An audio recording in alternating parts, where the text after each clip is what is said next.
Senator, thank you very much. I want to say that right off the bat that I'm honored to represent the president. I was honored to get the call, but I'm not naive.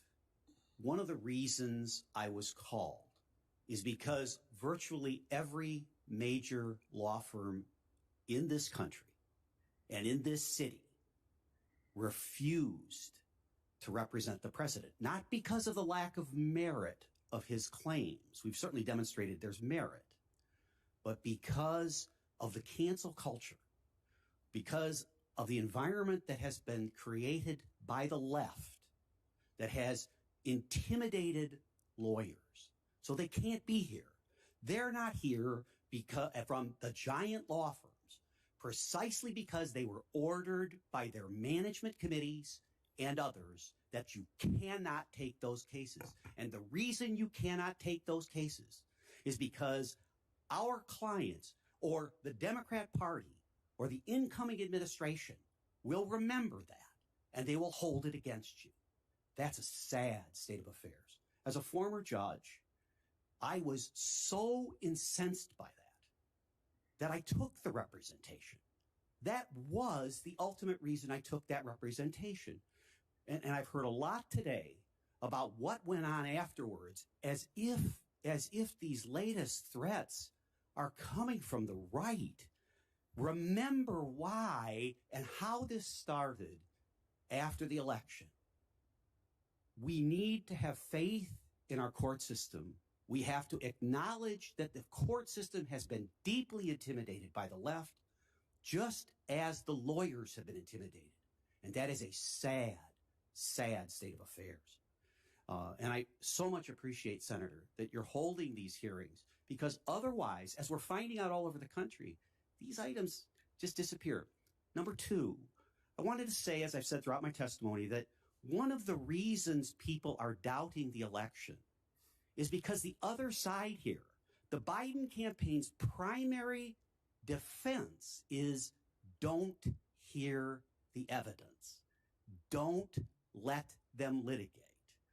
Don't have a court rule on the substance. Let's be honest, that's what's going on. And so that's why the public doesn't trust this outcome. It's not about the president. It's about what the other side is doing to intimidate and force people not to listen, not to take the evidence.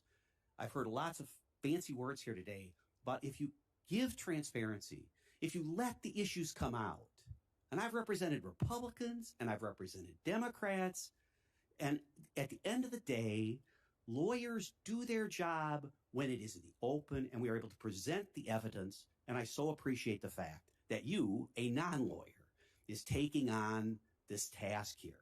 But finally, and I have to say this, we had 4,000 people volunteer from everywhere in the country to come to Wisconsin to participate in the process. We had over 2,500 volunteers over a 10-day period take their own time, their own money, come from all over the country. And they came and they attended the recount and they participated. And I said to the recount on the floor, the Democrats and the Republicans, I said, if you are losing your faith in the greatness of this republic, look at this recount. Look at the number of people from the Trump campaign and from the Biden campaign that would give of their time and effort to be here, in that case in Madison, Wisconsin. It was humbling, truly humbling for me and everyone on our legal team and everyone who was there. We have a great system and people want to participate. Let's make it transparent. And again, I can't thank those volunteers enough. They're the ones who make this democracy work. Thank you, Mr. Troupis. And I noticed Mr. Banal shaking his head when you were talking about the fact that lawyers from large law firms were more than discouraged. They were actually prevented from representing the president, which is kind of a sad state of affairs.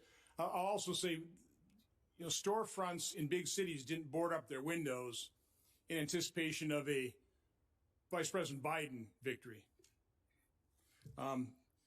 Commissioner Palmer.